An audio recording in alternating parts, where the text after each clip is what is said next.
NABH എടുക്കണോ വേണ്ടയോ എന്നത് അടുത്തൊരു വലിയ ക്വസ്റ്റ്യൻ ആണ്.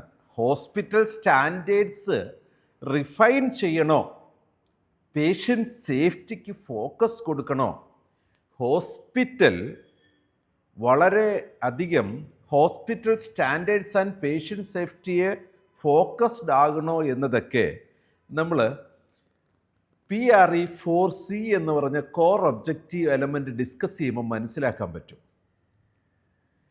ഇത് കേട്ട് കഴിയുമ്പോൾ നമ്മളുടെ ഹോസ്പിറ്റൽ ഇങ്ങനെയാണോ പ്രവർത്തിക്കുന്നതെന്ന് ഒന്ന് ചെക്ക് ചെയ്തേക്കൂ. ഏകദേശം അല്ല എന്ന് ഉറപ്പിച്ച് പറഞ്ഞുകൊണ്ടാണ് ഈ കോർ ഒബ്ജക്റ്റീവ് എലമെൻ്റ് നമ്മളിവിടെ ഡിസ്കസ് ചെയ്യുന്നത്. ഇങ്ങനെ ആയി മാറേണ്ട ആവശ്യമുണ്ട് നമുക്ക്.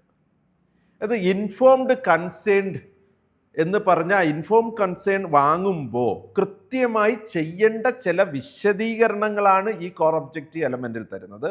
നമ്മുടെ ഹോസ്പിറ്റലിന് പരിശീലിക്കാൻ കൊള്ളാവുന്ന ഒരു കാര്യമാണ്. ഡോക്ടർമാർ കുറച്ച് പേരിവിടെ ഉണ്ട്. നിങ്ങളുടെ ബാക്കി ഡോക്ടർമാരോടൊക്കെ ഇതൊന്ന് പറഞ്ഞ് മനസ്സിലാക്കി കൊടുക്കേണ്ട ഒരു ഒബ്ജക്റ്റീവ് എലമെൻ്റ് ആണ്. എന്താ കാര്യമെന്നല്ലേ, നമ്മുടെ സർജറി ഏതെങ്കിലും പ്രൊസീജിയർ നടത്തുന്ന ഡോക്ടർ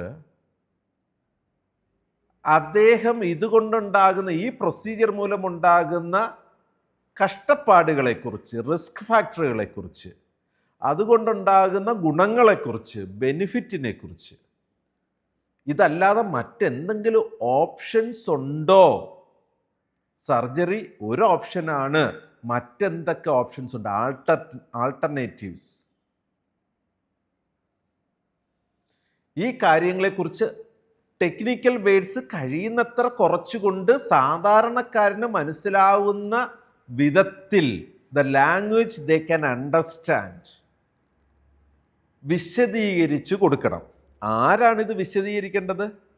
ചീഫ് സർജൻ വിശദീകരിച്ചു കൊടുക്കണം. അദ്ദേഹത്തിൻ്റെ കൂടെ ഒരു ട്രെയിനി ഡോക്ടർ ഉണ്ടെങ്കിൽ, ഡോക്ടർ അണ്ടർ ട്രെയിനിങ് ഉണ്ടെങ്കിൽ അത് അവരോട് പറയണം. ഈ കാര്യങ്ങളെല്ലാം ഈ കൺസേൺ ലെറ്ററിൽ വ്യക്തമായി എഴുതിയിട്ടുണ്ടാവണം.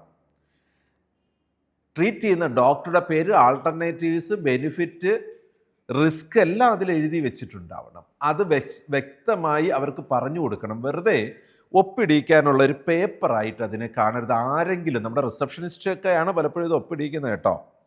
കൗൺസിലിംഗ് പോലും നടക്കാറില്ല. കഴിയുമെങ്കിൽ അവിടെ ഒരു കൗൺസിലിംഗ് ഉണ്ടാവണം. ആരാണ് ഈ കൗൺസിലിംഗ് കൊടുക്കേണ്ടത്? ചീഫ് സർജൻ അല്ലെ പ്രൊസീജിയർ ചെയ്യുന്ന ഡോക്ടർ ആരാണോ? ഇനി അത് മൾട്ടിപ്പിൾ സ്പെഷ്യാലിറ്റി ചേർന്ന ഒരു സിംഗിൾ പ്രൊസീജിയർ ആണല്ലേ, multiple procedure at A time ചെയ്യുകയാണെങ്കിൽ ചില സമയങ്ങളിൽ ന്യൂറോ സർജനും ENT സർജനും ഓർത്തോ സർജനും ഒക്കെ ചേർന്നൊരു ആക്സിഡൻറ്റ് കേസ് ഹാൻഡിൽ ചെയ്യാറുണ്ട്. അപ്പം മറ്റേതൊരു കേസ് വന്നാലും.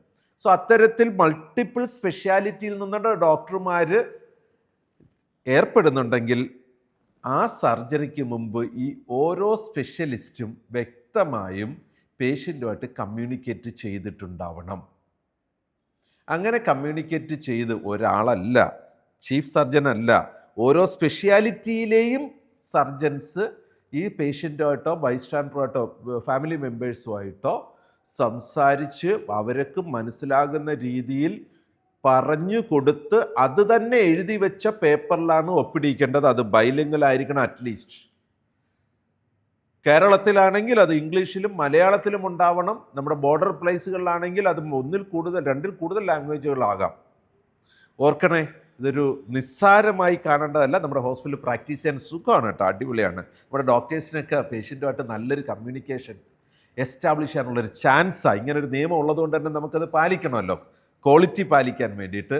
So informed consent includes informations regarding the procedure, its risk, benefit, alternatives, and as to who will perform the procedure in a language they can understand.